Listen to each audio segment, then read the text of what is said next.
palaya ano yogan. Okay, katapat ano.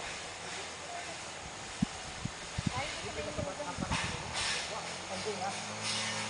Kasama yung ano. Ayun palaya lang. Pero ito, ilang ko na ito, ilang hektarya? 22. 2.2. Baro, 2.2. 2.2, 800 plus. Ang presyo naman ito ay 1.5. Hanggang saan yung tubigan ito? Ito. Isa, dalawa yung ikatlo, yung tinutumbok. Hanggang doon. Sa Ito, dalawa. mula 1, 2, 3. Sa pagkaliko. Gandaan. Ayun ang bukal, oh. Nasaan? Yun. May bukal doon. Tubig yun. Tama, hindi nagkakapit. May bukal pala doon.